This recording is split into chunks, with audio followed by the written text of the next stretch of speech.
Hello again, everybody. Glad to have you all with us tonight. We're going to be diving a little deeper into the Samantha Sharkis case. Tonight, we're going to be discussing the 911 call. We're going to listen to it and talk about various things surrounding it and interesting facts and opinions on some things. And want to welcome a lot of the newer people that tunes in specifically for this case.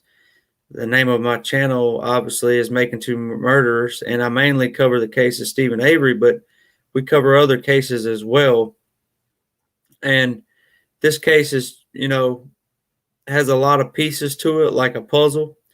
And anytime you're looking at a case, you have to dump all the pieces out on the table, and you have to start identifying pieces and try to see where they fit in on the puzzle. So that's what we want to do tonight.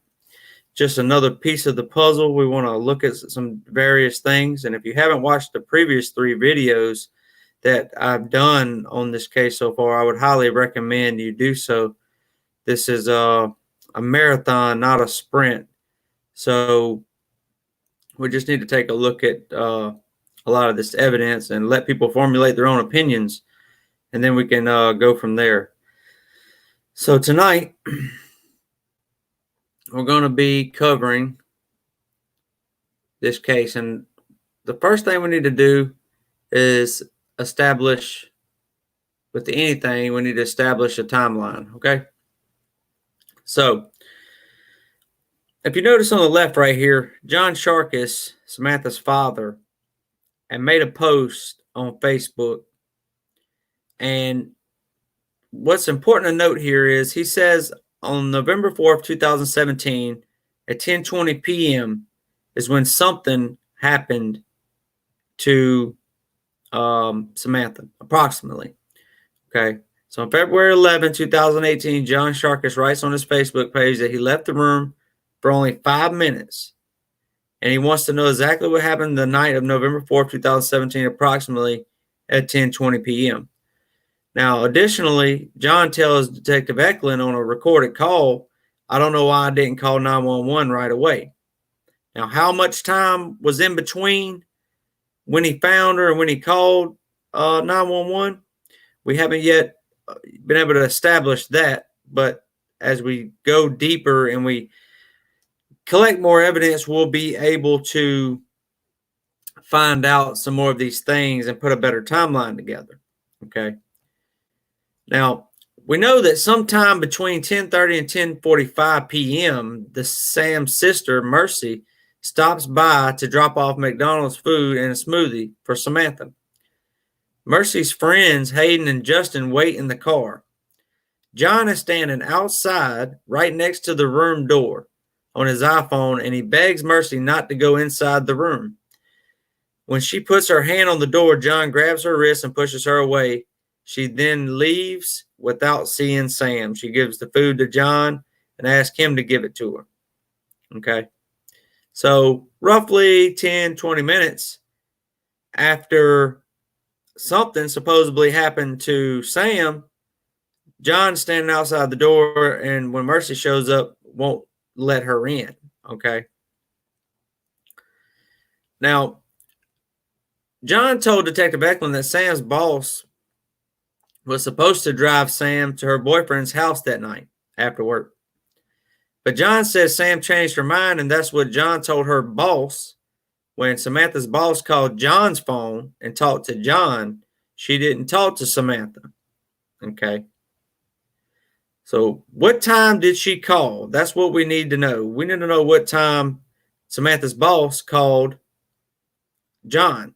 And Detective Eklund, that we know of, never bothered to even verify any of this.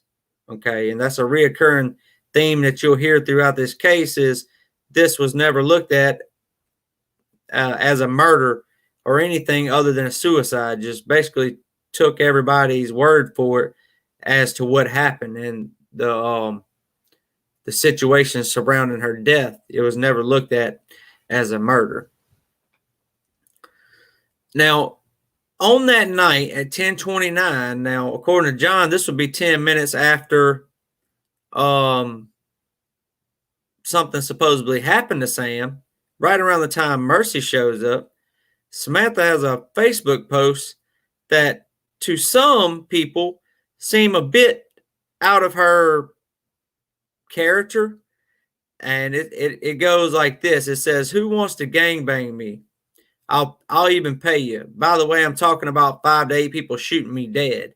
Whoever participates will always be remembered as a true MVP. P.S. Even if just one person participates besides me, we're definitely still going to do it." So she's not talking about what you would initially think she's talking about. She's talking about somebody shooting her dead, if this is indeed her making this post. Now, what we need to know is, if something happened to Sam at 10:20, then who could have been making the post on her Facebook? You know, for speculative purposes, was John making the post on Sam's Facebook page while standing outside the door at 10:29? Was somebody else in the room on Sam's phone making that post? Or was Sam making that post?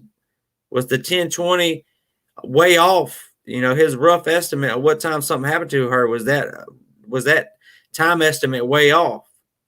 We won't know until we get the rest of the evidence to be able to formulate a better timeline. Now, could that be why he didn't call 911 right away? Or was he or someone else building a suicide narrative? Bunch of questions that need answers, and all of these things should have been looked at by the investigator. Now, at a later date, Ray, the neighbor, tells Eklund, the detective, that he saw John in his car on the phone about 2 to 3 minutes before John banged on his door asking for help. It is important to note that Ray did not tell Eklund this is when the 911 was called. John told Detective Eklund on that recording that he doesn't know why he didn't call 911 right away. So now we have John and Ray playing EMT with Sam, and God knows what else is going on in there. Because keep in mind, all 3 of them were topless, and Sam is unconscious, dying. Okay. Now, this also means that John knowingly left Sam injured and in need of emergency care inside the room while he stepped outside to use his phone inside the car. What was he doing on his phone that was more important than calling 911 and saving Sam's life? Now, this is a picture of John, and he has a nail through his phone. Okay. And he shared this on Facebook of him holding up his iPhone, the same one he had in the car and standing outside the door with on the night of November 4th, that Detective Eklund never took a look into evidence or even bothered to look at. John put a nail through his phone, whether it was purposely or not. This Facebook post is, it doesn't suggest one way or the other necessarily, but there's a nail through his phone, and it's more evidence that wasn't looked at that now is destroyed. Now, keep in mind that 10:20 time frame, that approximate time frame that John gave us. Okay. Now, John wrote four variations of "I Want to Die" around 10:41. Is this a suicide note or an attempt to forge one? We don't know. But if you look at the right-hand corner, there's a date that says 11/4. It says, "I want to die. Just, I want to die. I want to just die. I just want to die." Now, if you look right below that, you can clearly see that he says honk. And at 10:41, so something supposedly happened to her at 10:20. At 10:41, he has documented in his journal that he's sitting in his car, that he just honked the horn at somebody. And it was a person that started running as soon as he started recording. Okay. And then at 10:49, it looks like he was about to write something else. We don't know what. Okay. The last entry on that journal on November 4th, 2017 was at 10:49. And I find it very strange that he's writing, I want to die, I want to die, I want to just die, I just want to die in this journal. Okay. There's questions that need to be asked and answered surrounding this. Okay. And the detectives have seen this, they knew about it. I want to say Detective Eklund even asked him if he was suicidal, and he said no. I mean, I'm not sure what else this could imply to a person saying that I just want to die other than being suicidal, unless you was attempting to write a suicide note or of some sort. Now, we're going to go ahead and take a listen to this call, okay? And everybody should be able to hear it pretty well. But keep in mind, if there is parts that you can't hear, we're going to go over some of the most important parts.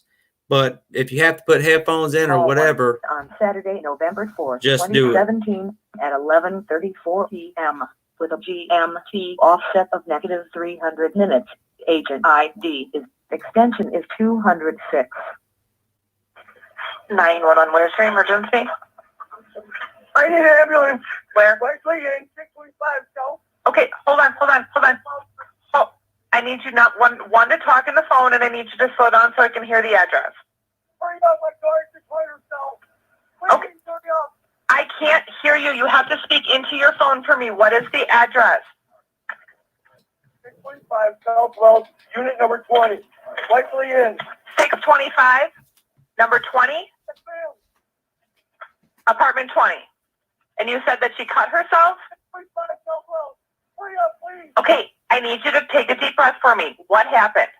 Yep, that's what you got. I'm trying. What happened? Somebody cut themselves? What's that? What happened?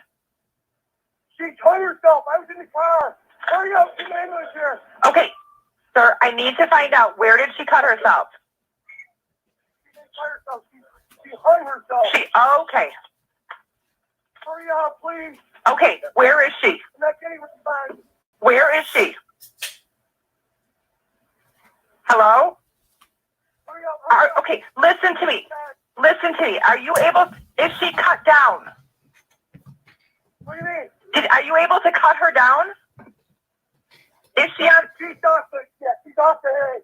Okay, so she's on the ground right now? Should I cut a hole in her neck? I don't want you to cut a hole in her neck. I want you to listen to me, okay? I'm going to help you through CPR. Okay? Can you hear? We have it. Okay, we're dispatching an ambulance right now, okay? I need you to talk to me. Hurry up. Okay, listen to me, okay? Yes. Okay, I want you to put me on speakerphone, and I want you to put the phone down next to you. And I will tell you exactly what to do. I'm right here. Hurry up. I'm doing CPR. Raymond. Talk to her. Her lungs are full. She's drowning. Hurry up. Okay, can you hear me? Yes. Okay, is she flat on the ground? She's laying in the back up. Okay, I want you to kneel down beside her. I want you to put the heel of your hand on the center of her chest, right between her breasts, right between her nipples. He knows how to do CPR? Yes. Okay, I want you to put the other hand on top of that hand, and I want you to press down hard and fast, at least 2 inches in depth. He's doing it. Okay, and I want him to make sure that her chest returns to the normal position in between every pump. Okay, I want him to pump twice every second. All right, so we're talking 100 to 120 compressions per minute. Okay, can you hear me? Yeah. Okay, I want you to count 1 and 2 and 3 and 4 and 5 for him. 6, 7, 8, 9, 10. 1, 2, 3, 4, 5, 6, 7, 8, 9, 10.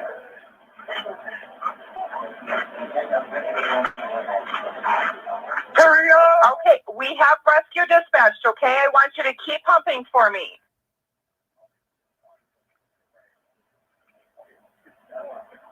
Oh, she is better fleckers. Okay, can you hear this? This is how I want you to pump on her chest. Can you hear that? 3, 4, 5, 6, 7, 8. 1 and 2 and 3 and 4 and 5. Okay, I want you to keep going until someone comes there to help you.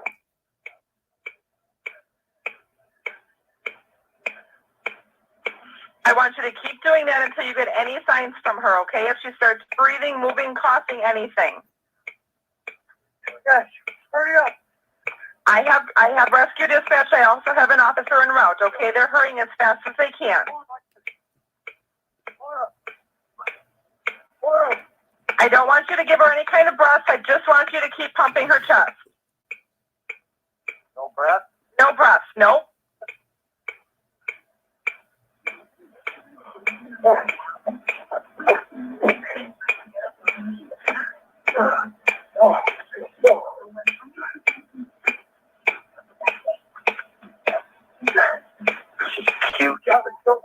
She threw up?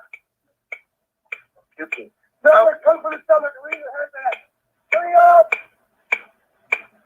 All right, even if she's vomiting, I still want you to keep compression.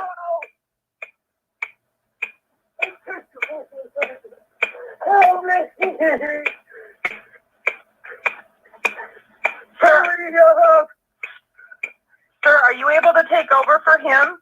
Would you be able to allow you, or would you be able to do it? 3, 4, 5, 6, 7, 8, 9. Harder, harder. 1, 2, 3, 4, 5, 6, 7, 8, 9, 10, 11, 2, 3, 4,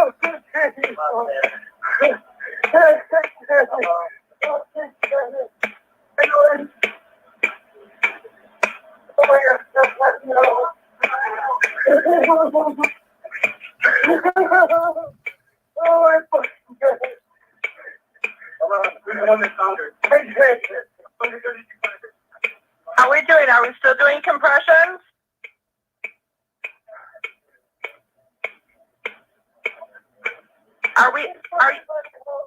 Are you still doing compressions? The police officer, Officer Left. Oh, keep doing them. Is he with you? I'm here. Okay, I'll hang up. Oh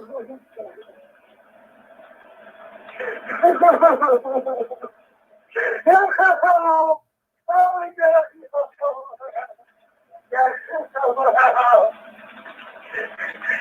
What was I doing? Let's turn it off. I'll help you guys right there. Go stand outside, talk to the officer, tell her exactly what you saw.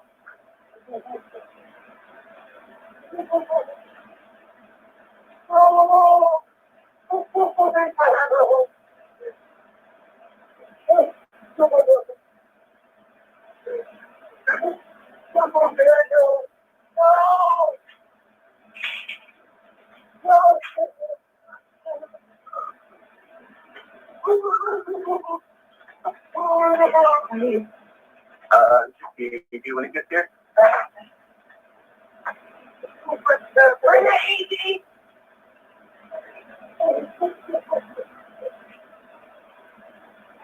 Bring it easy.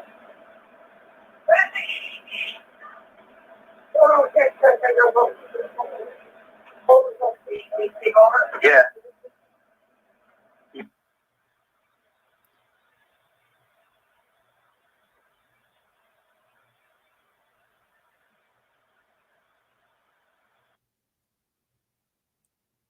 Now, you can make your own conclusions from that. Okay.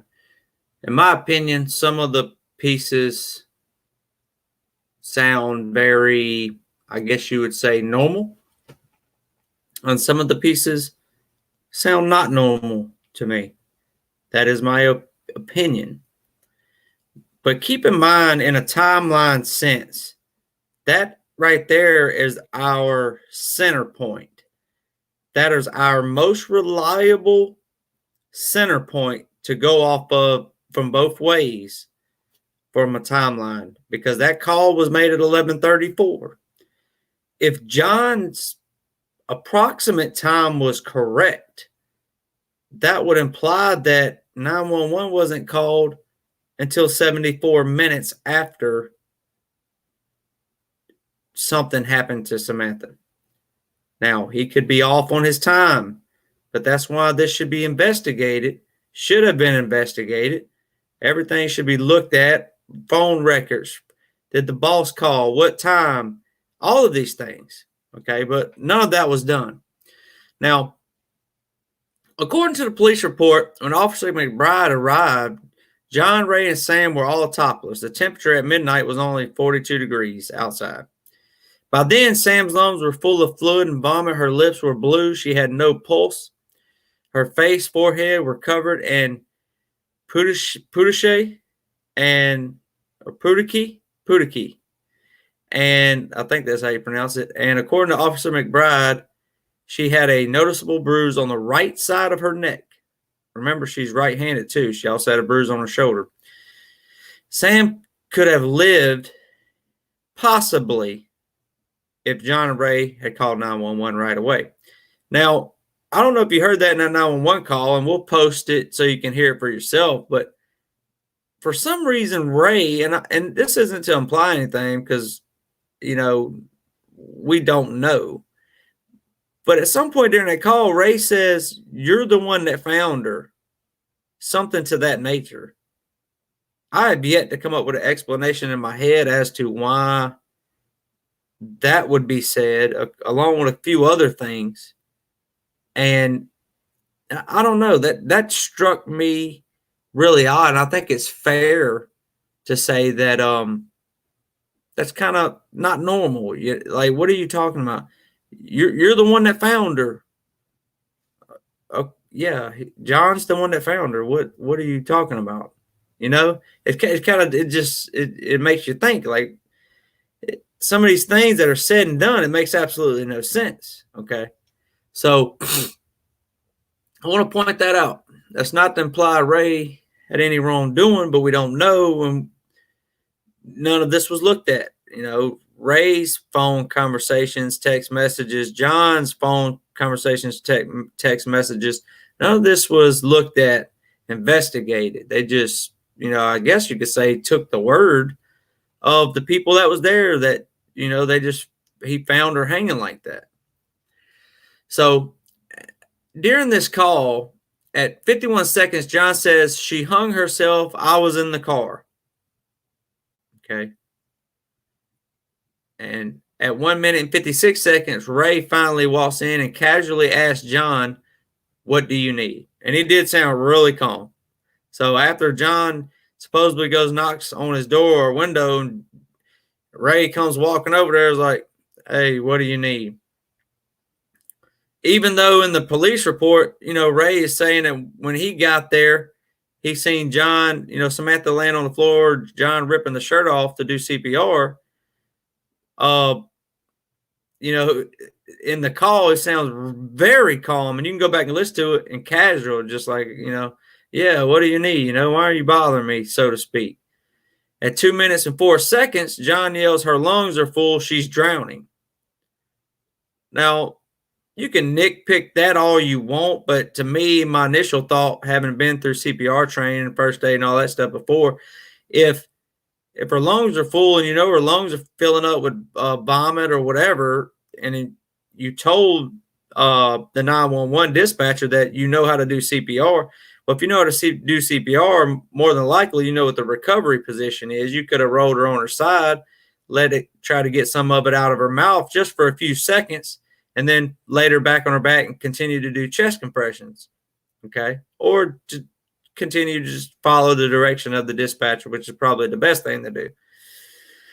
And at 2 minutes 14 seconds, the dispatcher asked John if Sam is flat on the floor, and John responds, "Yes, she's flat on the bed."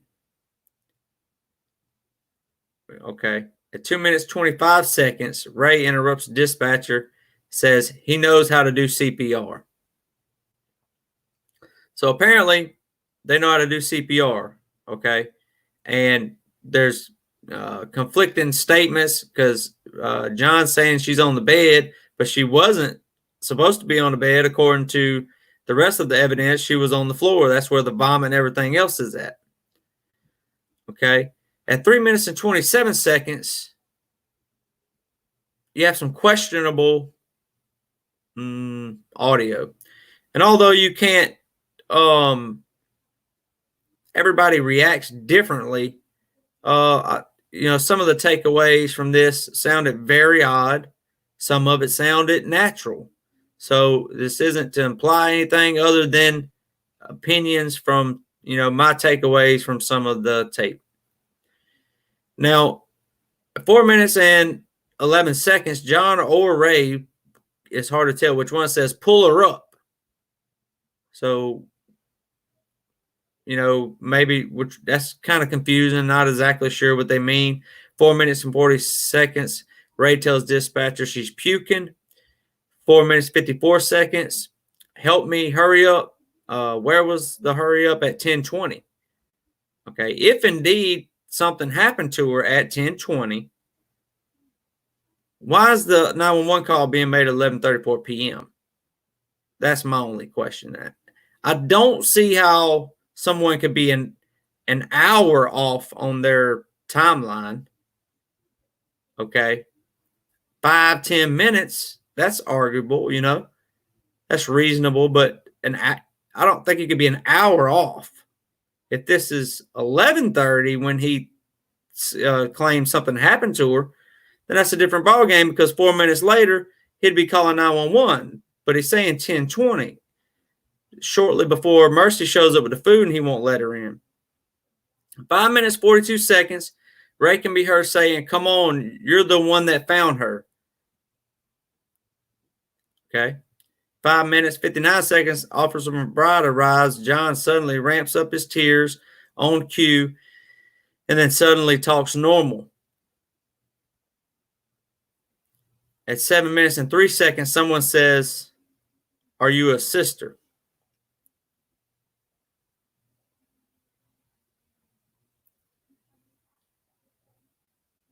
Okay. So, observations from the call. There are many moments throughout the call where both John and Ray ignored the dispatcher and her instructions, and the room is overall silent. Okay. I mean, you can listen to it for yourself again, and it's just kind of strange. I can't put my finger exactly my thoughts about it. It's just, and it's not necessarily what I'm thinking. In my opinion, it's not. You can't judge necessarily what's going on by necessarily the sound of somebody's voice, but it's some of the things that's being said and how it's being said. Some of the sentences or statements don't make sense to me, but that could just be a case of circumstance where one of those things where you'd have to be in that position. I'm not sure. Or were they impaired, or were they high when this was going on? Maybe that's why some of the statements don't make any sense, or something like that. Okay. Ray seems awfully calm at first, not surprised at all. I mean, it really does. When you listen to his voice, he's very calm. I mean, there is no sense of urgency in Ray's voice at all. I find that odd. Okay. Now, sometimes Mr. John, like I said, you can't say definitively that he's faking, but I'm just telling you my opinion. Sometimes during the audio, some of it sounds strange. Okay. He talks normal 1 minute, sounds distressed the next minute. Some of the statements, just it sounds odd. And I'm sure if any of you listen to it, at a minimum, you can at least understand why I would think that. Okay. Because to me, it's clearly obvious. Now, we will continue this with number 4. Why were John and Ray pulling her up instead of administering CPR? Pulling her from and to where? And this is what we was talking about a while ago, okay? If she's laying down flat and you're doing CPR, the dispatcher's telling you 1 and 2 and 3 and 4. She's telling you how to do the CPR. this is one of those statements. This is what I'm alluding to when I say that some of the things don't make sense to me. Why are you saying pull her up? I mean, there could be a very good reason. I just have yet to think of it. If she's laying flat, the dispatcher's telling you your only concern is to do chest compressions. That's what she wants you to keep doing. I don't understand the pull her up part. Okay. Why would John take Sam's shirt off to administer CPR? Lieutenant Way said Sam's chest was fully exposed when she arrived the second on the scene. I mentioned this before. I know you have to take the shirt off to use the AEDs, I think it's called, or the electrical shock devices to bring them back. You put one close to the heart and one on the side, like one in front and behind the heart, to send current through the heart to try to restart it. But I wouldn't understand why you would take the shirt off to do CPR. Now, you can argue that's nitpicky, or maybe you're not, that maybe John wasn't thinking and he just, going in there and trying to do everything he can to save his daughter. I'm not disputing that. I'm just saying that that's not something that's not an initial reaction that somebody normally has, is to rip shirt off to do CPR. Okay.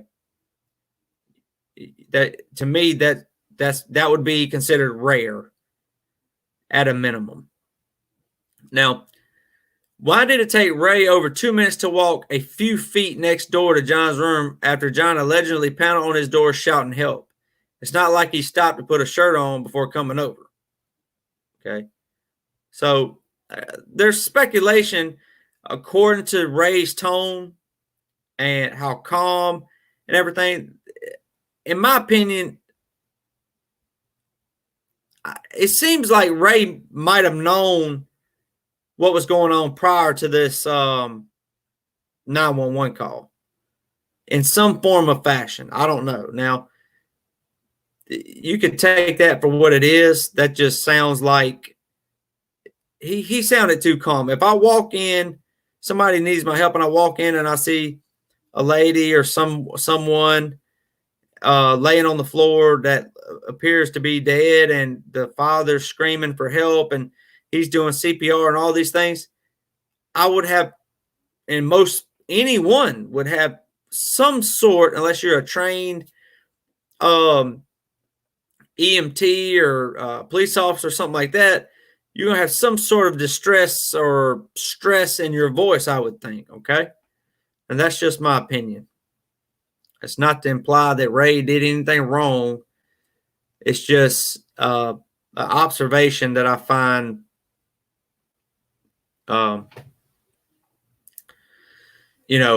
that. So the final observation about this call is that 5 minutes, 59 seconds of allegedly performing CPR on Sam, John does not sound winded or short breath at all. He is a cigarette smoker. Neither was Ray after being there allegedly performing CPR for 4 minutes and 17 seconds. What we do know is a lot of valuable time was wasted by John and Ray failing to call 911 right away, taking Sam's shirt off, John and possibly Ray taking his shirt off, John and Ray stumbling around while moving Sam's body from the bed to the floor during the 911 call, and by ignoring the dispatcher's instructions. Now, the only reason I could see them moving her from the bed to the floor would be because the bed bouncy. I think it would probably be a little harder to get a good compression on a chest if the bed's moving. So maybe, I'm just hypothetically speaking, giving the benefit of the doubt, maybe she originally was on the bed, but then they put her on the floor. But one thing to keep in mind, if you found her hanging and then you cut her down and y'all fell to the floor, which is what was in your statements in the police reports, Mr. John, as I take it, has health issues. So why wouldn't you work on her right there on the floor where you found her, instead of picking her up, going through the trouble, picking her up and putting her on the bed and then taking her off the bed to put her back on the floor? Okay. So something isn't necessarily right with that. Now, Upon arrival, Officer McBride observed the door to the room to be open. As Officer McBride entered the room, he observed two males identified as John, and it's redacted, but it's Ray. Both men had their shirts off. One of them was on the phone with the Walworth County Dispatch, and John was performing CPR on the female identified as Samantha Sharkis. Okay, so, this speaks for itself. Police report, Officer McBride is saying what he seen when he got there. Now, Ray tells Officer Winooski that night that he was the one doing CPR until the officers arrived. Which version is true and accurate? There are signs of deception right away. So you got one person saying one thing, you got another person saying another thing. And this report says after John and Mercedes left the scene, Winooski interviewed the neighbor outside of his residence. Ray advised that he hadn't heard any fighting or arguing taking place next door at all. Ray advised that John had pounded on his door, and when he opened it, John was gone. But Ray could hear John yelling from his room for help. And Ray observed John inside ripping Samantha's shirt off to start performing CPR. Ray entered John's room while talking to 911, trying to instruct John on what to do. Due to John's poor physical health, he was unable to continue doing chest compressions, so Ray took over for John until officers arrived. Ray advised that he had talked to Samantha here and there and that they were unaware that he was unaware of any problems. Okay. Now, on the left, you see a post of John Sharkis. Okay. August 1st, 2018. And it says, "Happy new month. Snitches get stitches. Go F yourself. Rest well, my baby girl." So, when he says snitches get stitches on his Facebook page, he added rest well, my baby girl. Was this a warning or a threat directed at Ray, the only other person in the room that night? It's interesting that all of these things come out on John's Facebook page, and it does nothing but add to speculation and mystery surrounding the entire thing. Now, here's a post that says that it's a picture of John and Ray, and it says, "If you can't trust the people you love the most and your dearest friends, who can you trust?" Okay. Is John concerned that Ray might talk about something he heard or saw that night? Snitches get stitches.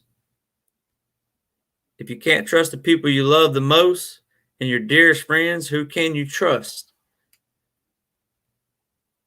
It's very interesting. I mean, some of these things that he posts with the phone and with the nail through it and all of these various things, it serves no purpose but to add to any questions that anyone might have had. And the fact that Eklund, didn't recover or even attempt to look into the evidence to support a suicide narrative or a murder narrative is a big problem. I mean, it's a big problem in this case because a lot of the evidence was not gathered initially. Now, only 3 days after August 13, 2019, Ray calls Detective Eklund, confirms that John is he calls Detective Eklund to confirm that John is not a suspect. He also shares new information he had not previously mentioned. Not like Eklund ever interviewed Ray or collected a DNA sample from him either. Okay. So Eklund never interviewed Ray. They didn't collect DNA samples from him or anybody else to compare it to the DNA found on her nails and on her pubic hair. There was none found inside of her, but there was some under her nails and on her pubic hair. Now, in this report, it says Ray continues to tell Eklund he saw John sitting in his car. On his cell phone, 2 to 3 minutes later, John comes banging on his door. So Ray's outside. He sees John sitting in his car on the phone.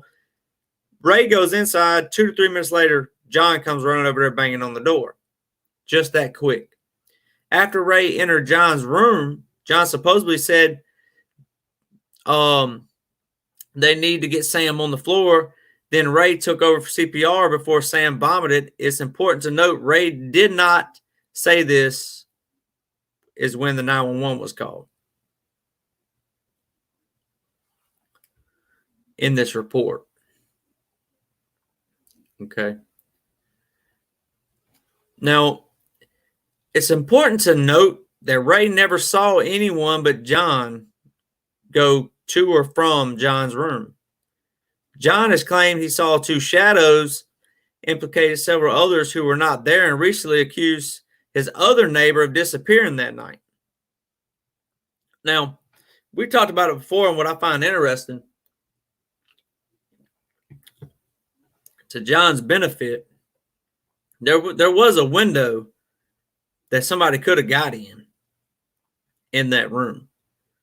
And there's from people that I've talked to recently, they told me that there was another neighbor that was acting very strange. Okay. So, but again, was that neighbor located and investigated by police? No. Was the other neighbor, the one that was acting strange, was his DNA taken, interviewed or anything? No. Was John's DNA taken? He was interviewed, but no DNA, anything like that was taken for comparison samples or anything. Was Ray's DNA taken? Was his cell phone taken? Was John's cell phone taken to look at messages, to establish timeline, time frames? No. This was never treated like a murder case or any case. You don't have to treat it like a murder or a suicide. You need to treat it as, I need to find out what the hell happened. Now, if I break the law and all I have to do is tell the detectives in Walworth County that, no, that's your version of events or whatever it is you have on your mind, that's not what took place. Whatever I'm telling you happened, that's what happened. Well, that sounds like a pretty good place to live, where you can just tell the cops your version of events and they just believe it without any proper investigation. So that fact alone, it keeps dumbfounding me, because, these people get away, the things they get away with the drugs, admittedly, and all of these various different posts and things, and nothing ever got looked into. You got people in drug trafficking, drug charges, and you look at people's rap sheets from this county, and some people get put away for doing literally nothing. And then you got some people that have rap sheets as long as a table, and they have 0 prison time. They get their records expunged and just keep on doing what they're doing with no consequences or repercussion. So to sum this all up, the lack of investigation is really what this boils down to, okay? John has said from the get-go that he thinks somebody murdered Samantha. I'm not implying that John murdered Samantha. I'm not implying that Ray did. I'm not implying that maybe a drug dealer came over there and did it, or an ex-boyfriend came through the window, or somebody that had a motive to kill Samantha came through the window and killed her. I don't know.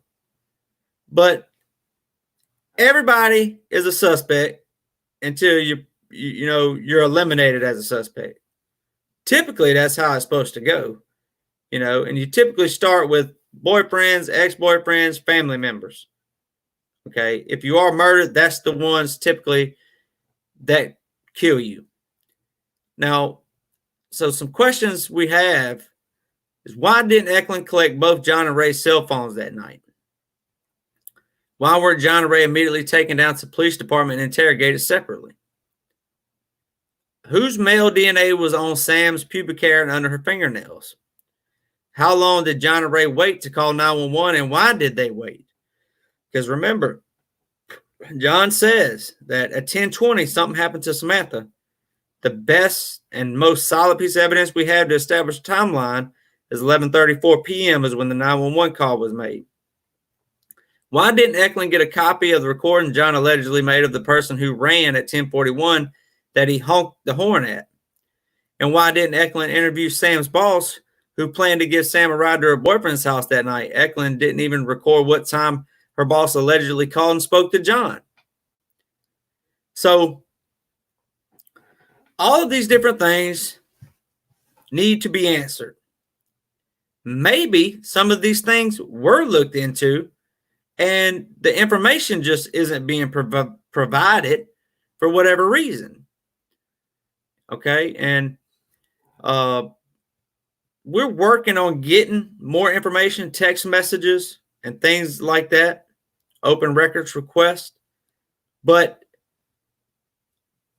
it's sad that you have to go through so much hell to be able to acquire these records as it is. Okay. The police departments are running like a money grab over there. They tell you, well, you got to pay us this much, and then we don't know how long it's going to take, but it's going to be this much per hour. Okay, well, if you can't tell me how long it's going to take, I mean, so what do you want me to do? Just write you a blank check, and then at the end of it, when you get done putting in all the labor, I'm just supposed to write a check out for however long you said it took to get all these records, which would be absolutely absurd, because you know as well as I do that it wouldn't take very long to get these records. So things like that really frustrate me. But we, and when I say we, me and the mother and a couple other people are trying, in the process of trying to get these records through open records requests. And we will be successful if they're not destroyed before then. But people need to be aware of situations like this, because I mean, especially in the case where even the father is claiming that somebody murdered his daughter. Regardless of what you think and whatever opinions you formulated, he has said that from the beginning, that he thinks she was murdered. The mother thinks she was murdered. Really, I guess it'd be safe to say that there's a good possibility that everyone thinks she was murdered except the police department. So, but yet they can make that determination with very minimal investigation. And when I say very minimum, close to none. Did a few little interviews, looked at some of Samantha's texts, boom, shut case. You know, so all of these things are concerning, and we will continue to dive deeper into this. And I want to end it right here. And I appreciate, the continued support that everybody has been showing in this case. The mother definitely, appreciates the support that this has been getting. And we're going to have more. There's a lot more things to lay out in this case. And like I said before in previous videos, Samantha was a troubled individual mentally. When I say that, she's a great person, beautiful young lady, but she had some issues that's well documented with depression, things like that. She made an attempt suicide once before, but she was happy that it didn't, she wasn't successful in that attempt. So there's evidence that points in all different directions. Okay. And God forbid, if the dad's story is true, that he did find her like that, I will get on here and I will apologize for an hour straight. I will do that. Okay. I'm man enough to say, look, I made a mistake and you was right. And, I'm sorry. But if he is also right in his suspicion that somebody murdered her, that's something we need to know. Okay. And that's just how it is. If she was murdered, we need to know about it. Okay. So thank you for joining us. As always, we'd like to apply and ask common sense questions to complicated evidence. And make sure you subscribe to my channel if you want to follow this case. Share this video so we can get the word out.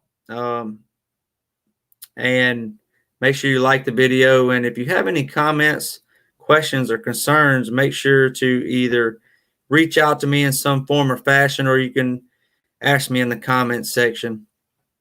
And y'all have a good evening, and thank you.